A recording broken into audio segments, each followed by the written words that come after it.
If you're still trying to build pipeline by loading up your spam cannon, you're probably living in the past. We all know that referrals are a powerful way of getting introduced to prospective clients. In fact, common sense would dictate that prospects would much rather deal with people they know, or at least know of, than with a stranger. In fact, statistics suggest that referrals are 80% more effective than cold calling as a means of generating new business.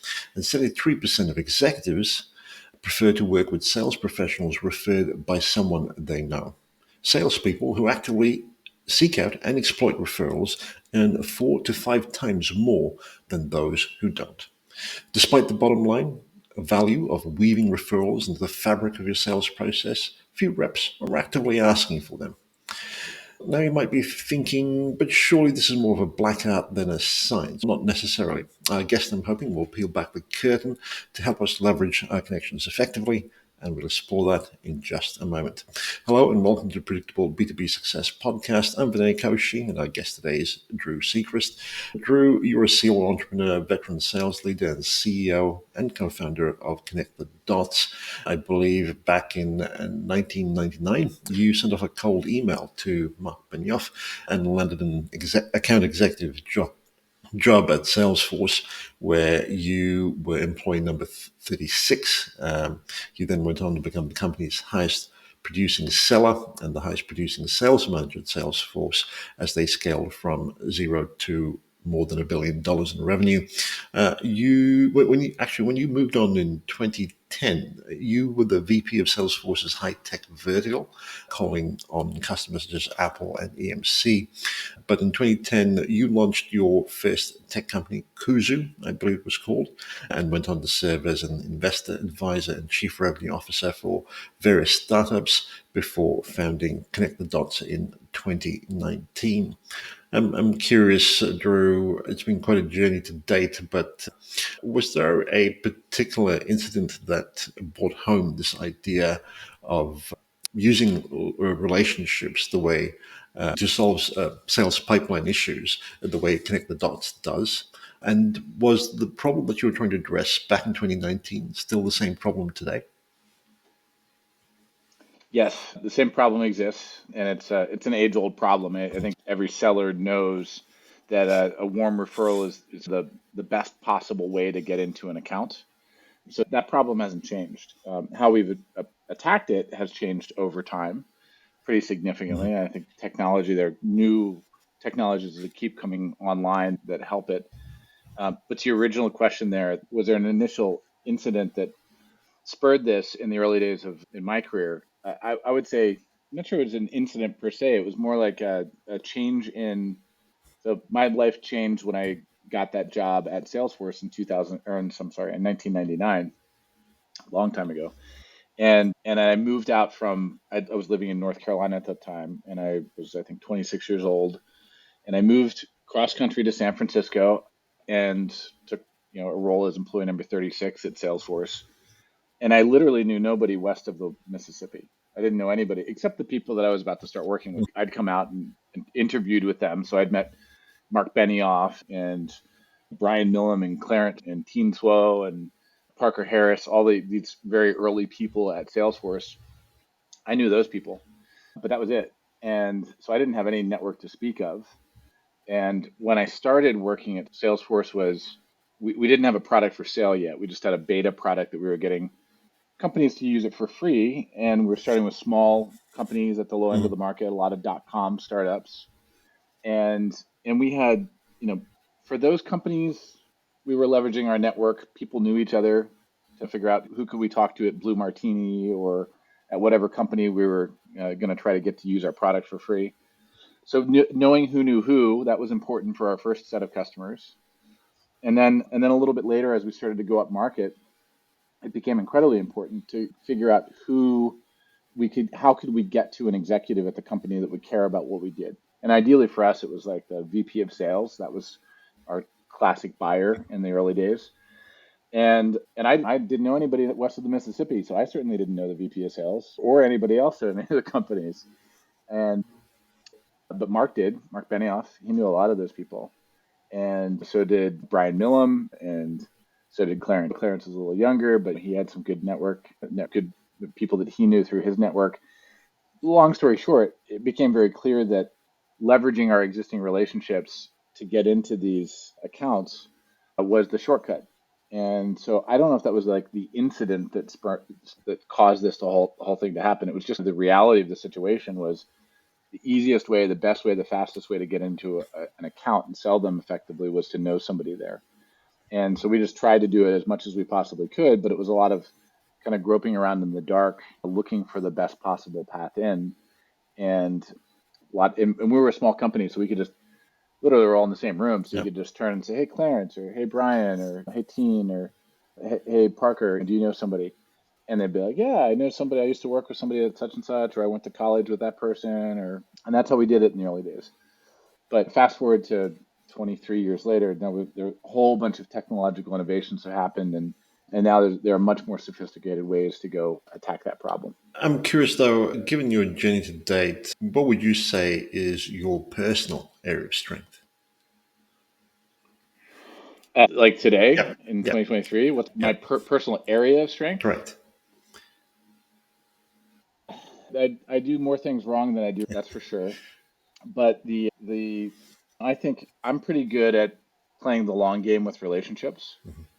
And I've been playing the long game for 23 years from Salesforce and even before that.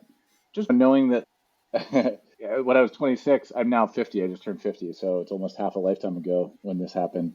But I just saw that one of my early bosses at Salesforce is a guy named Carl Schachter, who came in a bit later than I did.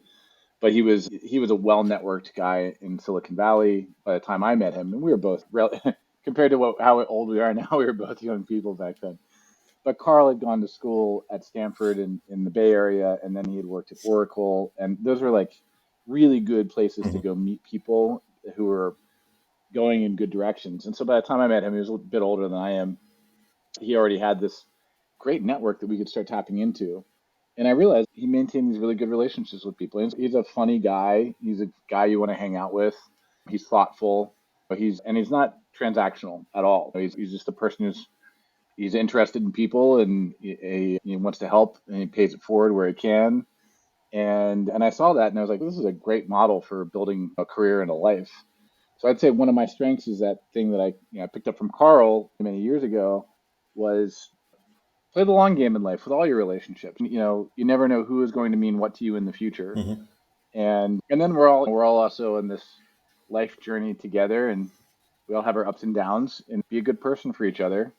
It'll come back to you. So I think that's one of my strengths is just having known that, seen that up close and personal, half a lifetime ago, and then leading my life like that. So I think that's great because I definitely reap what I've sown now. Mhm. I've got all these great relationships that mean so much to me, and so I think that's one thing. And then what other strengths do I have? I've been doing enterprise sales for a long time, and I got a lot of experience doing that and seeing it done well and seeing it done poorly, and I've done it poorly and I've done it well, and learned a lot of lessons from that. So I think that's a core strength for me too. And then I don't need a lot in life. I travel very light, Mhm. so this is one of my strengths. I'm staying at a colleague's place in New York right now, and I just have my bag, and I've been traveling around for 3 weeks, and I'm about to go back to Belgrade tomorrow. And I'm really happy to like just throw things in a bag and go wherever I need to go to get the job done.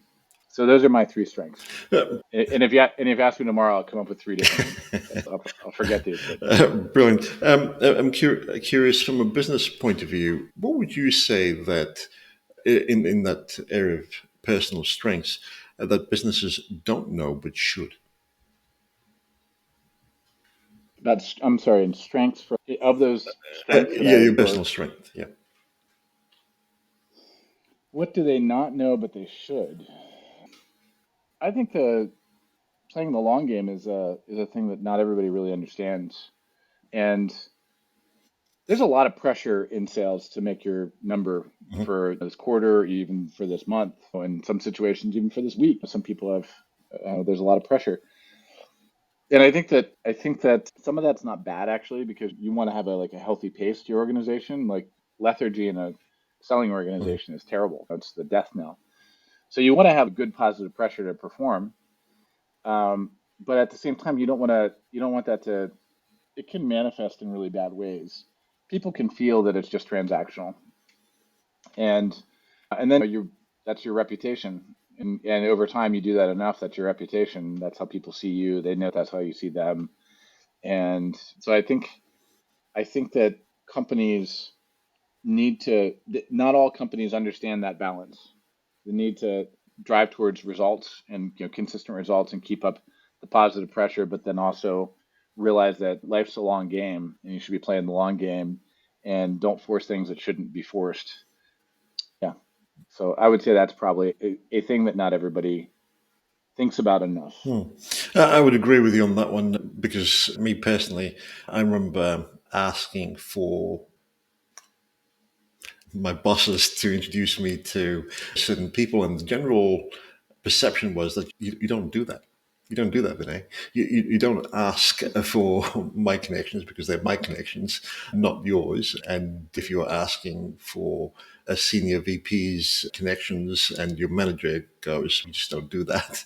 So it would seem that in some circles, building off relationships is certainly not done. Maybe it's a little bit different in the States where you're at, but here in Australia, there are perhaps some traditional mindsets around that, perhaps even today. Was that what were those? Just to Yeah, clarify that, were those introductions for purposes of furthering the interests of the company, like correct. Yeah, to make a yeah, sale? yeah. Yep, yep, Because I was in a couple of sales roles at a point in my life. So, yeah. yeah. Uh, Well, I will point to Silicon Valley's incredible success relative to. Oh wait, did something happen to my? yep. Oh, I don't know if you've there, changed my cameras. video. I have no idea why that happened, and now it's. For those of you at home, I had to make my bed before this call because I didn't realize I couldn't blur out the background. Does the bed look okay? Yep. Is that all right? I guess we can. Yeah, Okay. you're good. All right. I'm glad I made it then. And then I'll look this way. Yeah, I will say Silicon Valley, if you take that little bit of Hmm. land that is Silicon Valley, and then you add up the value of all the companies that come out of there, I would just say it speaks for itself. Hmm. The culture that exists Yep. there speaks for itself, right? Yep. And if you're at a company that where people are guarding their relationships and they're not sharing them for the benefit of the company, then well, that's the kind of company you're at. Mm. And you got to ask yourself, is that the kind of company you want to be at? And you can do whatever you want in life, Yep. but I wouldn't be at a company like that. Which brings us, at least it raises in my mind, this idea of obviously you are working with people who have a similar mindset, those who want to invest in relationships for the long term. And I'm curious, is there an aspect to building authentic relationships uh, in a predictable fashion that perhaps most of us seem to be missing out on? If so, what would that be? Oh man. So how do you build authentic relationships? That's you could spend a whole semester on that and maybe a whole lifetime. For the purposes of sales, let's narrow that down a Certainly. little bit. I think there are a couple things that I would think. One is you need to be out there in the world doing things, interacting with people. Because I was listening to a podcast with a famous VC who was talking about what it was like to do his role and do his role at that level, which was extremely high, probably top 10 VCs in the world. And one of he had maybe three things that he did. I can't even remember what the other two were, but one of those three things was network like hell. Be out there, be networking all the time. And because you learn so much just being around different people, network in the right circles. Don't just spend your time in the right the right places, but in your industry that matters to you, network, go to events, befriend people, befriend your customers and your partners, your colleagues, do interesting things outside of work together with those people. Those connections, and that is, I didn't coin the phrase, but we leverage it over here. Your network is your net worth. Hmm. There's a lot of truth to that. And I think about the some of the most important players in like Salesforce's history. When I was there, a game changer who came in pretty early on was a guy named Jim Steele. He was hired in from IBM to run sales for us. And Jim was like definitely the most polished senior person that we'd ever seen. We were a bunch of scrappy Hmm. kids in Silicon Valley, and then Jim came in. dressed like an IBM guy, and he had this big Rolodex, and he had at that point, I think he'd probably been golfing with more than one president, and like he knew a lot of people, and he networked so much, and he always just seemed to have a magic. He'd be like, "Oh yeah, I know somebody who could help us with that. I know somebody. Oh yeah, I know somebody at that company, and I know somebody who can help us with figure out that problem." He just knew everybody, and it was such a superpower. And it's a big part of that's because he liked that. He thrives on that. There's nothing inauthentic about that. Jim just loves being out there, meeting people, having interesting conversations, and then just adding people to his mental Rolodex and his literal Rolodex too. I think that's probably the number one thing. Um, or I don't know if I can say number one because I haven't enumerated the other ones. I would say another is be a really good listener. Yeah. If you're familiar with How to Win Friends and Influence People, the Dale Carnegie legendary Mhm. book, there's a lot of truth to that. That people, number one, people appreciate it when you listen to them and you ask good, thoughtful questions. Mm. And number two, you learn a lot when you do that, and put that into your database. Think about like how it'll pop up on random occasions when you're trying to accomplish something. And in sales, what you're trying to do is you're trying to forward the interests of the company. And there are lots of different ways that happens. And you having exposure to a lot of people and a lot of knowledge about what they could potentially help with gives you that's a superpower. So how about those two pieces of Mhm. advice? With this idea of listening, you mentioned Dale Carnegie's book. It would seem to me that you want to invest in these individuals, and assuming that an introduction becomes a customer, you want to nurture that. Um,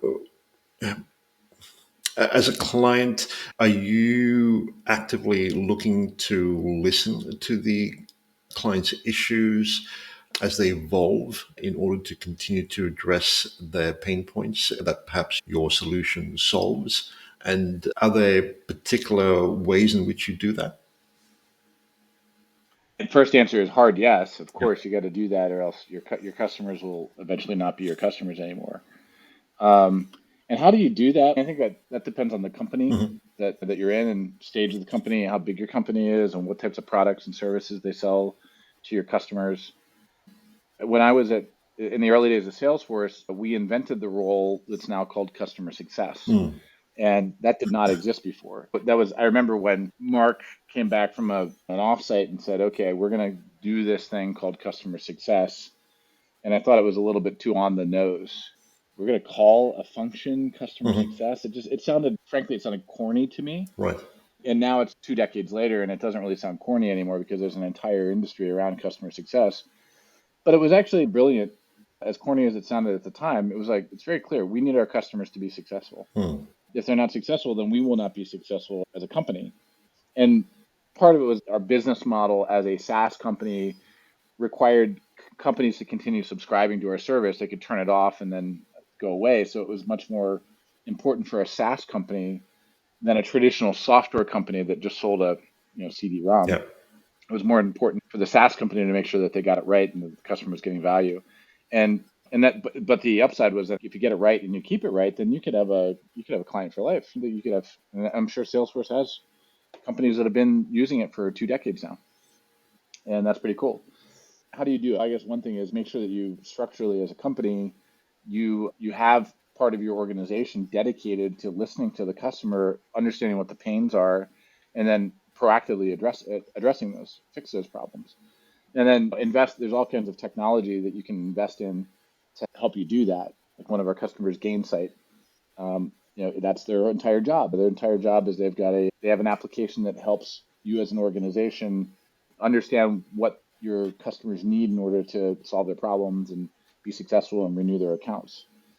And I think that's and there's this whole new concept that's evolved over the last decade or so of a chief customer officer, Mhm. which you didn't really see that so much before, but now there's a chief customer officer, which is that used to be lumped under sales. You'd have your chief revenue officer or your Mhm. VP of sales or whatever, but now there's a chief customer officer that's much more focused on knowing that we have these existing customers that that's the majority of our business. Our majority of our business is everything that we've already sold, and we want to make sure that they're happy and successful. And how do we really focus on them and make sure that we continue to earn their business day in and day out?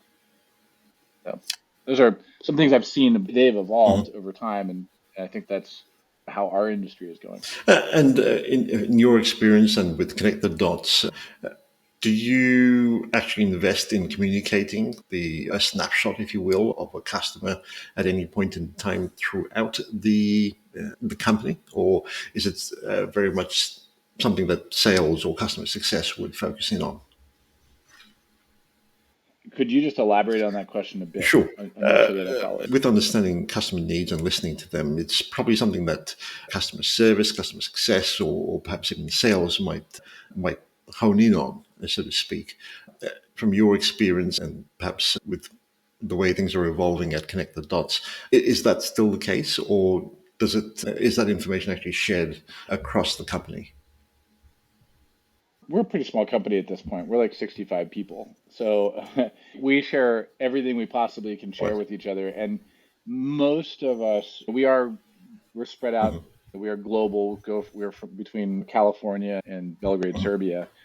But there are a lot of us that are in one office in Belgrade. And so we have a lot of knowledge sharing. Which we talk a lot about customer issues, and we have daily stand-ups where we are really clear about what's working, what's not working at different accounts, and what they need to mhm. what problems we need to solve, what do we need to fix in the product, or what new feature ideas came up that the customers really want. So all that's happening. It's a very vibrant, dynamic environment where every day that's all we're talking about is what is it that we need to do to make our existing customers successful and grow them and acquire new customers. So my takeaway from that would be investing in relationships really goes hand in hand with a very much customer centric type culture in an organization. Otherwise, it would fall apart, so to speak. Yes, I would hard yes on that. Okay, definitely. Coming back to this idea of relationships that we could leverage for sales and build pipeline, it's probably been around longer than Connect the Dots. So I'm curious, would you say that Link could help to a point with this same problem? Oh yeah, absolutely. And is the original solution to this problem. Hmm. And it's interesting. So I started at Salesforce in 1999. I don't know exactly when LinkedIn started. Guessing like 2002, 2003, something like Yeah. that. And so I remember the world before LinkedIn, and then I remember there was LinkedIn, and there were a lot of other companies that popped up around that time, Spoke, and even to some degree, like Friendster was a competitor, and Facebook was more for personal relationships. But there were all these things that were Hmm. popping up, trying to be what LinkedIn ultimately became. And LinkedIn it took a while for it to become clear that this was the network that was really going to roll up the business world that we lived in, and be the one place that people went to go manage their resumes and then connect to each other. And but at some point during my time at Salesforce, it became really clear, okay, LinkedIn is the company that's they're the standard in this space. And it became very useful. You could see who knew who was connected to who, and it was great. And it's still great. And I think like the world's a much better place for LinkedIn. I think we're all really happy that it exists, Hmm. and just it really fundamentally has changed how we do business. But it also became a victim of its own success over time. And so in the early days, let's call it roll back the hands of time to 2006 or 7 or 8 or something like that. When I remember that, like when I was on LinkedIn, I knew everybody on LinkedIn that I was connected to. I don't know how many. Maybe I had a couple hundred contacts, maybe 1,000. I don't know. Probably not. Probably in the Hmm. hundreds. And I knew everybody on there. And there was like a really good in the early days of LinkedIn. There was like this culture of they really told you not to connect with people that you didn't know. They enforced this kind of community standard. There was a culture on LinkedIn. Like if you hadn't met this person in real life, you really shouldn't have them on your LinkedIn. Hmm. And that's how it was in the early days. And because of that, it was actually very useful. I could see Carl Schachter, my boss. I could look and see who he knew at whatever account. Hmm. I'd be like, Carl, looks like you're connected to this person. And he'd be like, yep, I am. And I definitely know that person. And great, okay. But then you fast forward to 2023 now. And a lot of time has passed and a lot of things have happened on LinkedIn. And now so many people have connected to each other. LinkedIn has morphed into it is like a business media platform. And it is, my book, it's number one in the world. It's the best business media platform. Hmm. Um, but people are aggregating audiences. They connect to people to aggregate their Yep. audiences, and then they push their messages out, and they get reposted and all this stuff. So the dynamics have really changed. So when people are connected on LinkedIn now, it doesn't really mean much. It means that there's a possibility that they know each other. Hmm. But then if in the B2B sales workflow, when you're an enterprise account executive trying to crack into an account, and then you see, okay, my boss is connected to this person at that account, or our investor is connected to this person at this account, or my friend, my former colleague is connected to this person at this account. The first thing you always have to ask is the layup. Do you know the person? And if so, could you Do introduce you me? really know Yeah. the Yeah. Do you really know the Yeah. person? It's always the first question. Do you really know Yep. them? It's over and over again. Do you really know them? Do you really know them? And the probability that they really know them is probably in like the 20% Hmm. range, something like that. So 80% chance that no, they don't know them. They can't remember them at all, or maybe they knew them some way. I Hmm. can't really remember how. You really have no idea how they know them at all. Just I don't know how they got into my LinkedIn network. I just clicked accept at some point. And so that it makes it very problematic to really do something with this. And even people who do know each other, you might have, let's say that there are 30 paths, 30 mutual contacts for the person you're trying to get to. Hmm. And maybe you do find somebody who's, yeah, I do know them. And like, how well? Well, not that well, but a little bit. I know I could tell you how I know that person, and it was 7 years ago, and I haven't talked to them since I met them that once or twice or whatever, but I know them a little bit. Yeah, okay, great. That's something. It could also be that one of the other people that you know really knows that person really well, like a strong relationship, but you can't find it because there's no way to know that Hmm. in LinkedIn. And so these are the problems that we set out to solve, and these are the problems that we solve. And the key concept that we have is called relationship strength. And relationship strength in our world, in the connect the dots world, is calculated based on email header data statistics. So we look at how much people have emailed with each other across potentially many different jobs and many different years. Could span 2 decades of relationship as people hopped around from job to job. We've built very sophisticated technology that is able to measure how well any two people know each other. And then in our graph of relationships that sits on top of LinkedIn, it also is independent, but Hmm. you can use it on top of LinkedIn. It will basically decorate LinkedIn and tell you, okay, this is your best path in. This is the person that you know the best, who also knows the person that you're trying to get to the best. Hmm. So there are 30 other people that you could try to ask, but based on our statistical analysis, this is your best path in. So don't waste your time with anybody else. Click this ask button and ask your friend or your investor or your boss or your customer or your advisor or your former colleague for the introduction to the person you're trying to get to. This is your bullseye. And so we take all the guesswork out of that and make it really simple. So I can see how that could work. I'm curious though. Would most people still use email as perhaps their primary vehicle to communicate with personal connections, as opposed to things like text, be it Signal or Telegram or perhaps WhatsApp, maybe even Slack, given some of our professional relationships? Yeah. I think for our closest personal relationships now, we've all moved to like iMessage, Hmm. SMS, WhatsApp, stuff like that. Like I think I emailed my dad today about something. I still email my dad Hmm. sometimes, but I text him or I iMessage him a lot more. So the answer to your question is for our very closest personal relationships, yeah, we're doing most of that, I think, on things other than email. Hmm. Although for our longest lasting personal relationships, we have done a lot of email with those people. Right. Like your closest friend from 5, 10, Hmm. 15, 20 years ago, you've emailed those people a bunch. And so there's an interesting, so I'll jump to the future here. We have built this graph of relationships on email metadata, Hmm. and we let you synchronize in your LinkedIn relationships. And we're also going to do all the other ways that you communicate with people: iMessage, Right. SMS, WhatsApp, all that stuff. So we are chipping off piece by piece. We're starting with email because email goes back a long time and Mm. it's incredibly context rich. And so there are a lot of really great attributes to email Hmm.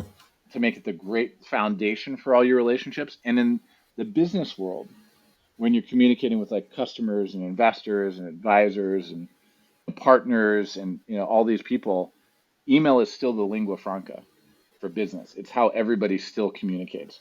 They will then, when you get to be really close with somebody, you might fragment off and get to a texting or an iMessage or a WhatsApp relationship with them. But all these business relationships, like the lingua franca is still email, and you end up on email threads with all those people anyway. But it's an excellent question, and you're 100% right. Like I can't wait until we add those other ways to communicate Hmm.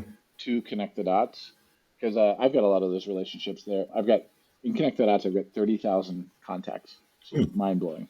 A lot of people, and they're all scored. Some of them are very weak relationships. I've just been on email threads with people from 18 years ago, and I don't really know that person, Yeah. but I can see the context about how we're connected.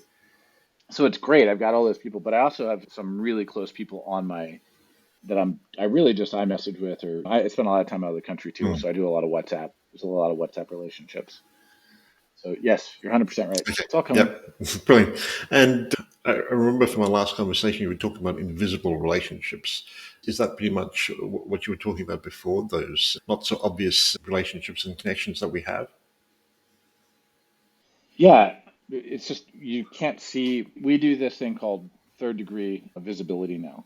So in the B2B world, let's say you're an SDR or an account executive. Let's say you're an account executive at a company that sells SaaS products for $100,000 average sale price, and you sell to CFOs.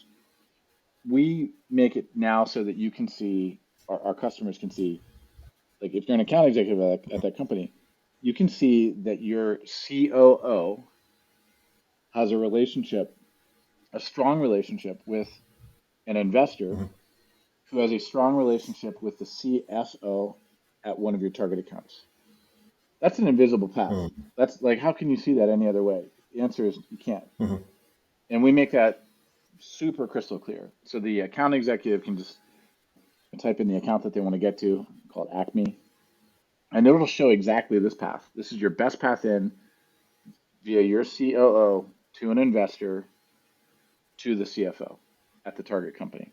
And you can do that over and over again for every single account that you've got. And those are otherwise invisible. There's just no, those are the types of things that when I was at Salesforce 20 years ago, you would serendipitously, I'd be at dinner with one of our executives, and then something would come up, and they'd be like, hold on a second, I think I might know somebody. And then Mm. they're like, oh yeah, I do know somebody. And then they call their friend, oh yeah, I do know somebody. And then that would happen. Those would be the types of things that like once a quarter or once a year, something like that might happen. And you're like, wow, serendipity. And I got this great introduction. It's going to turn into a big deal. But that was it because they were invisible. You had to like go get into the heads of all these people. And how could you do that? Now we just make that systematic. Everybody can just every account executive in the company can run their list of accounts, see exactly what the best path into each CFO is, ask for those introductions to those CFOs via those warmest paths, and then make this a process, not just cross your fingers and hope serendipity is going to pop up. Mm. And for this to work, in order to leverage connect the dots effectively and these invisible relationships, I'm assuming that the whole company would need to buy into this idea of connect the dots in order to surface all these relationships, as opposed to just an individual trying it out. Is that correct? Yeah. It certainly is better. The bigger your network, the better. Hmm. And so if you're a company with 1,000 employees or 5,000 employees, and that's how we sell our product, by the way. So our product it's free for individuals. You can sign up for an account, use it for life, forever, for free. And when you join, you could have whoever is in your network. There are a bunch of people that you probably know who are already on the network. You can also invite anybody else that you'd like to have join. It's free for them. So you can build your own network, Hmm. curate it with the people that are important to you. And if you're a company with 1,000 employees, you want to use our business edition, then you turn it on. Basically, flip a switch. It takes about 10 minutes to plug it in, to plug your email server into connect the dots. Mm-hmm. And then it takes longer than that. It can take, for a 1,000 person company, it can take days or maybe a week until we are able to process in the background all of the metadata and build the graph of relationships. There's a Right. massive graph that comes out of. If you have 1,000 employees, there's a very Mm. large graph problem that needs to be solved, and so it takes time. But then a week later, the graph's built, and then everybody can start leveraging it. So if you are lucky enough to be at a company that's got 500, 1,000, 2,000, 5,000 employees or more, then your graph is Mm. incredibly powerful.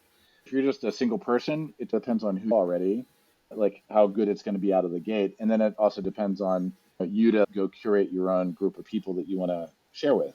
If you're if you are an independent entrepreneur and 30 people that you really want to network with and they have good networks that are all relevant to you, then you're off to a great start. It takes 10 minutes to invite those, not even that, probably takes 5 minutes to invite those 30 people. Mm-hmm. And then you can curate your own very good network even at a small scale, because you got to imagine each person when they bring their network in. Mm.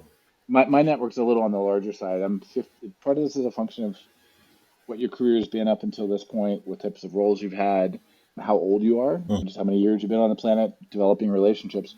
Just as a benchmark, I'm a pretty well networked guy, and I've got about 30,000 contacts. Those are 30,000 people that I've communicated with or I've linked in with in my Mm-hmm. life. They're all aggregated.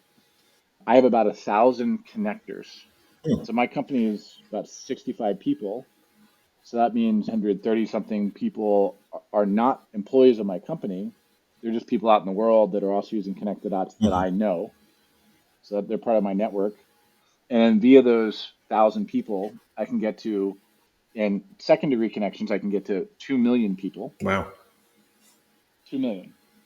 And my network's very strong, particularly in technology in Silicon Valley. So it's concentrated, and it's harder for me to find a path in my network to get to somebody who'd be far afield, like in Australia doing hospitality. And that would be a that'd be like chances. Can I find somebody a path to get there in 2 degrees of separation? Less likely. Can I find a way to get to a CFO at a Silicon Valley, at a 500 person Silicon Valley company? 100%. Mm-hmm. It's guaranteed. I can find warm paths in. I can find really good paths. So that gives you a sense of the size and scope. So if you're lucky enough to be at a company with 1,000 people and they turn it on for you, then voila, you like that's a nice thing. That's a nice thing about being plugged into a larger company. You have a really great network out of the gate. And then I also had mentioned we have built graph technology that goes out to 3 degrees of separation. And so we don't actually do the calculation on that, but um, my first degree contacts, I've got 30,000 of them. Via 1,000 connectors, I can get to 2 million second degree connections, and then I don't know how many millions of third degree connections. Mm. So yeah, Very powerful indeed. Uh, with this idea of building pipeline, is certainly having strong relationships and connections would certainly help. Would you say that Connect the Dots adds another dimension to this idea of building pipeline beyond what is traditionally viewed, and perhaps provides a little bit of a bit more detail in terms of the likelihood of a particular lead going through to close, closing a deal? yeah, absolutely. The answer is yes. One of our other customers called Vendor, which is I think about a 400 person SaaS Mm-hmm. company. They did an analysis of all their lead sources and came to the conclusion. I don't have the number off the top of my head, but by some dramatic wide margin, the best lead source, the highest probability of closing, was from warm introductions that they were getting through their Connect the Dots network.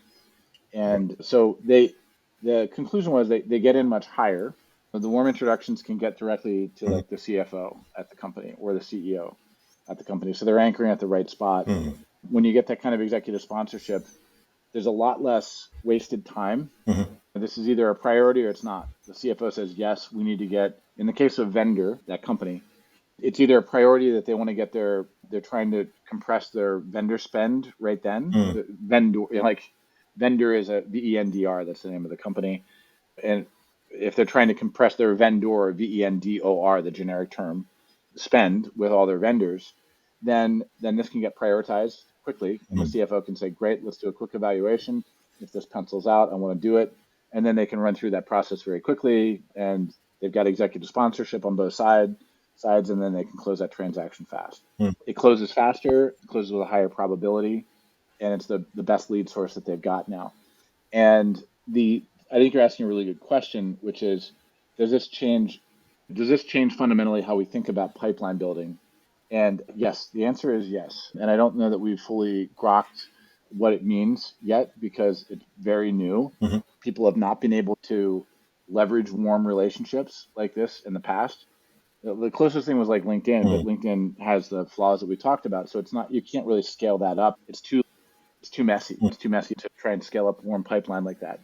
So up until now, companies have basically gone the cold route. They buy a bunch of email addresses and then they put it into their cadences or sequences, and then they fire off lots of emails, and then some very small percentage of them will turn into a lead, and then people start working those leads.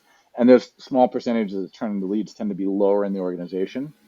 So you're starting with a manager or director level. You're not starting with the C level or a VP level. And so that the fundamental nature of that type of lead is just it's just a different thing, and you should still do it. I think you should you use every tool that's in your toolkit, but this new tool of figuring out how to leverage warm relationships is very new, and teams are not even structured necessarily correctly yet for this. And so you think like in the using purchasing email addresses and then blasting out lots of emails to your people via sequences and cadences and stuff like that, you have SDR teams that do that. And SDR teams, by the way, this is going back to Salesforce history here. So 20 something years ago at Salesforce, the first SDRs were invented. And I remember I worked with the first SDRs. And then over time, tools were built for those SDRs. And because there was no like outreach and Salesloft and tools like that, they didn't exist back then. But also SDRs didn't exist. So then we created the first SDR team at Salesforce, and then they worked inbound leads that came to hit our website or that we got from events or wherever it was that however marketing sourced those leads, and then they would also work outbound targeted accounts that we wanted to sell to. And so typically the account executives and the SDRs or the BDRs at that point would figure out the list of who are the 50 accounts we want to go after this week. And they'd say, great, oh, actually take this one off, take this one off, take this one off, because the account executive was already doing something with them. So now it's down to 47 leads or 47 target account companies that SDR or BDR should hit with cold emails or do cold calls or try and figure out some other way to get in there. And then companies like Outreach and SalesLoft came along, and then they gave these SDRs a new tool where they could do this at scale. They could do the outbounding, set up cadences, sequences. And so this is the history of sales podcast right now. So that's what happened, and that's what the current state of the art is right now.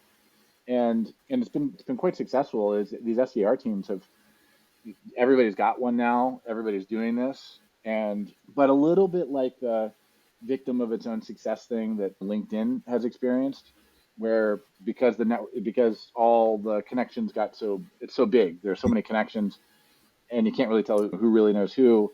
LinkedIn, it has this challenge of not being great now for making introductions. Same thing's happening with this whole SDR space, where SDRs have been doing this for a long time. We keep hiring more and more of them. The hit rate's been going down and down. The antibodies to these SDR outreaches are like going up. So if you're an executive, you can spot it a mile away now when it's an SDR firing these things off to you. And so you just delete it. Now, still, some small percentage of them don't get deleted and somebody reads it and takes action on it. But it's increasingly small, that response. And so that's happening. And that's the state of the world today. And the new thing that's happening right now that we're leading the charge on is that there's a new channel. The channel is warm relationships. People are not cold emailing anymore. It's like your COO who knows the person that they're trying to get to at the account, is sending the email to that person, Mm. and they know each other well, Yeah. and you can see that they know each other well. And so when that email, let's say that your COO emails the CFO at the company that you're trying to get to, and you know that they know each other, then the CFO is going to see that, this is my friend, or this is my somebody I play golf with, or somebody our kids go to school together, and I'm definitely going to read it, and I'm definitely going to reply to it because that's what we do with people that we know. Like we read and reply, and also depending on the relationship and depending on how much trust there is in the relationship, there's a much higher probability that you're going to take a call at least and hear what this person has to say. And this sales motion, by the way, is different. So with an SDR, like firing off lots of emails, they're Mm. trying to set meetings probably for an account executive, right? This new motion that I'm talking about, where you're leveraging executive relationships, is you need to start the relate to really make this thing hum. If you're going to have your COO send an email to the CFO at the target account that you want to get to, or you're going to have your CEO ask one of your board members to get to the CFO at another company where they've got a strong relationship, that first call, you need to match power with power.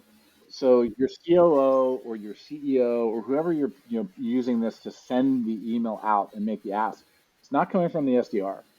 You can't do it. The SDR, that's not going to work. It's got to come from the CEO or the COO or your board member or whoever it is. And the ask probably has to be, hey, can we get on the phone for 15 minutes? We want to talk to you about, we think we can help you get your revenues up or get your costs down or get your de-risk this thing that's a really important Mm. thing that we know is an important thing for you. Let's spend 15 minutes on a call, and then let's see if this is important to you. We'll explain to you what we think we can help you with. And if it's important to you, then we will both delegate this down to the people beneath us in our respective organizations to go work out the details. And then they can come back to us in 2 weeks and present like the solution. And then you, as an executive, the CEO or CFO or whoever, you can say thumbs up or thumbs down. Great. Thank you for doing the research on this. This looks good. We're going to buy your thing for $100,000. That is how the sales cycle should be done. And we did that a ton at Salesforce. It worked great.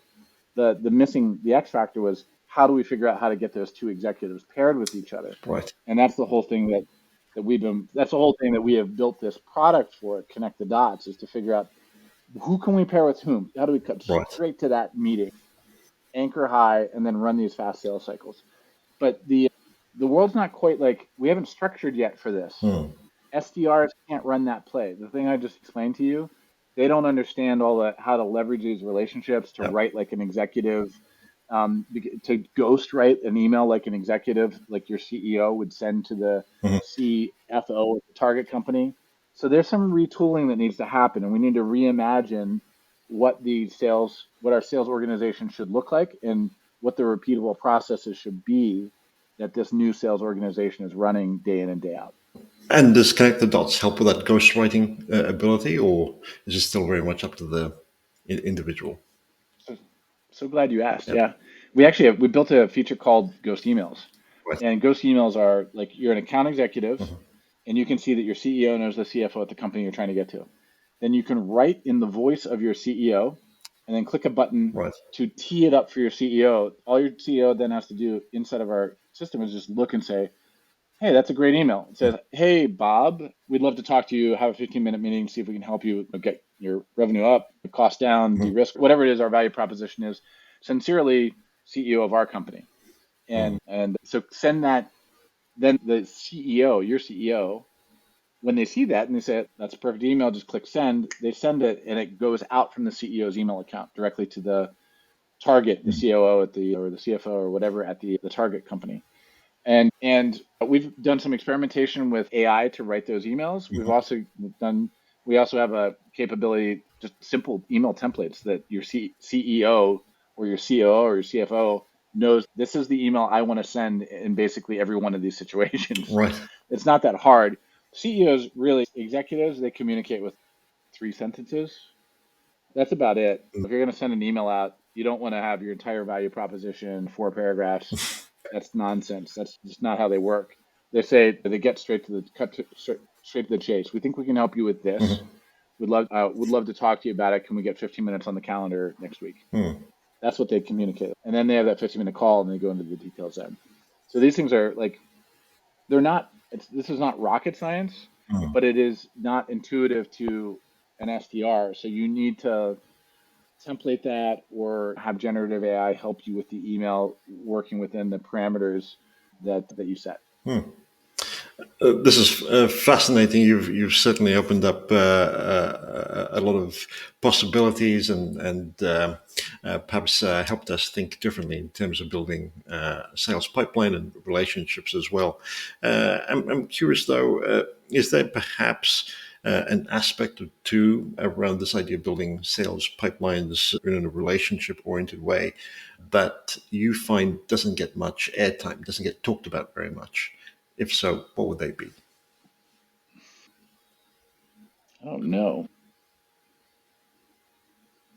You might have to cut out the long pause here in post production as I contemplate this deep question. I think that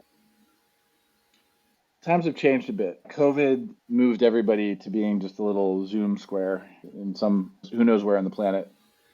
And I think there's a lot of positive things that come from that, and I think there's some negative things that come from that too. The like knowing people in person is different than knowing them as a Zoom square. It's fundamentally different. And I think back to the you know my back to the early days of Salesforce in the early 2000s, we were all in an office in San Francisco downtown, and we were in there Monday through Friday together, all of us. And you build strong bonds like that, and then you go out after work for drinks, and then on the weekends you're doing things together, and people are going sailing or playing volleyball or going skiing up in Tahoe together, and so you really get to know each other, and then you get to know a larger group of people, and um, so I think that's really critical if you're to like know and trust people beyond just everybody being like an API call, like a human API over a Zoom, like actually having these real relationships that are multifaceted and not just on your Zoom calls. And I so I think that's like everybody knew that before COVID, Mhm. and then COVID happened and we didn't really have any choice. We all had to be Zoom squares. And now the pandemic's over. COVID's still around. I know that because I know some people have COVID right now, but it's a kinder, gentler COVID. That's at least it seems to be. And so now in this post, pandemic world, I think we got to remind ourselves that these real human relationships that are multifaceted and they're not just an API call over Zoom with another human being. Mhm. Those are important, and that's where a lot of trust is built. That's where a lot of goodwill is created that you can tap into over time. And I think for particularly for younger people who are entering the workforce and they want a career in sales, or they want a career in business in general. I think you got to remember that this is you really want to build these deep relationships. A lot of this is still we're still flesh and blood, and being in person is a really important thing, and we need to do that. So that's I think the thing that maybe is a little under discussed, or at least we need a reminder of how important that is. Would you say that, given the fact that we operate internationally, at least some, if not most businesses have the option of operating internationally, that meeting face to face is probably not so much of an option for most of us? And if so, does that mean we need to find new ways to build deep relationships remotely, given Yeah, our I own think nature? you can certainly do a lot remote. Mhm. There's no doubt about it. And I think you can if you're I think if you're selling large, like the larger the cost of your product, I think the higher the probability that you're going to need to know that person in person. Mhm. Can you do transactional sales and relatively low cost sales over Zoom? Yeah, and that's how Salesforce started. Like we were we used WebEx back in 2099, 2000, Mhm. and it went back then. You had to do a conference call on your phone, and then you would do WebEx to share your screen because there wasn't enough bandwidth to do Yep. both. Um, so that's how we did our first sales for sure. And you can do that, and you can scale. I think you can actually scale a very large company doing transactional low cost sales. As you start to go up the value chain and you're selling more and more complex, more expensive things, then I think the need goes up for you to have deep relationships with the people because they want to know they're risking more and more by buying your product or service. Mhm. And so they really want to know, do you have my back? Mhm. And not just do I trust you like you have good intentions, but are you good? Is your technology good? Do you have the team behind you that can handle these problems? When things get rough, can you marshal the resources to solve our problems? I think there's an awful lot you can do remote. I do a lot remote. I do a ton remote. But I also am on a plane a lot Mm, because I know how difficult it is to like there are types of issues that are hard to resolve that are if you're not in person. There's relationship building. There are limits to what you can do online. I'll just maybe it may be an unpopular thing to say, but mm. there are limits. Like there are things you Right. have to be in person for. And I'll give you an example in our company, like we do strategic planning call it every quarter. And if we try to do that on Zoom, the amount of time that's required for that, it can be days of long conversations and that they go off on tangents because you need to go off on the tangent and then you got to come back. And it can be incredibly fatiguing on Zoom. And in person, if you go offsite for 3 days together, it can also be fatiguing, don't get me wrong, but there is a different quality about it where you understand each other as people. It's a more enjoyable experience being in person together. You take breaks and you go for a walk together. You go out for dinner. You get some drinks. The conversation continues there. There are limits. We can't replicate all those things on Zoom. Mm, So I think we should like it. I think we live in a miraculous era right now where you're in Australia, I'm in New York. Tomorrow morning, I'm flying to Frankfurt and then on to Belgrade. And we're able to do all this kind of stuff together. Like we're gonna make a beautiful mhm, podcast. It's gonna go out. It's gonna go out to the entire planet. Everybody can listen to all the great things that we have to tell them. So it's miraculous. It's wonderful that we can do this. But I think we just got to remember that there are limits to any of the technologies that we leverage. There are limits to any of the techniques that we leverage in business, and you got to know like when you need to leverage whatever tool is necessary in your toolkit. mm. And sometimes you got to get in person. You got to be in person with each other. There's a lot you can do without, Yep, but there are some things that you need to do. certainly. And looking into the future, would you say that there would be some changes in the way B2B sales is heading toward, especially given relationship-driven strategies? Yeah, I think the biggest one that we see right now, and this is why we're putting all this effort into it, is warm relationships, Mhm, leveraging the strength of relationships. So that's the number one thing that I see right now. But then there are lots of other things that are factors that you can't ignore, like generative AI is incredible. mm, And it's a great building block, and lots of companies are figuring out how to apply it to little pieces of the sales cycle. And I think that's how it's going to play out. I mm, think generative AI is going to look at each step in the sales process and say, do we need a human to do this, or is there something?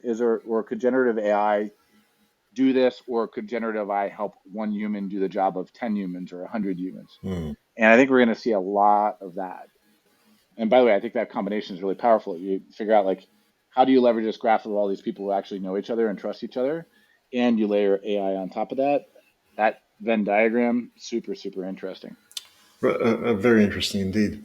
This has been a terrific conversation, Drew. Lots of insights and nuggets here. To wrap things up, if you were listening to this episode, what would you say would be your top takeaway? Go to ctd.ai and sign up for an account right away. Certainly, we'll include a link to that. But is there mine would be just having this perspective of a relationship oriented way of approaching sales. Is there anything else that you would like to leave listeners with? I'd say in life, play the long game. Mhm. You Certainly. know, Yeah. like that's probably it. Play the Okay. long game. Pay it forward. Play the long game. And you've mentioned your website, but for those who are curious, wanting to know more or connect with you, is there anywhere else that you would recommend they head to? Sure, you can email me at drew@ctd.ai. You can find me on LinkedIn. That's where I will be posting our podcast. It'll be on LinkedIn because it's the world's greatest business media platform. Mhm. And if you email me, then I would say your best bet is to actually use Connect the Dots to figure out who knows us in common and get the introduction. That'll break through the noise, so I won't delete your email. Drew, this has been terrific. Thank you so much for doing this. Vinay, thank you. It was a lot of fun.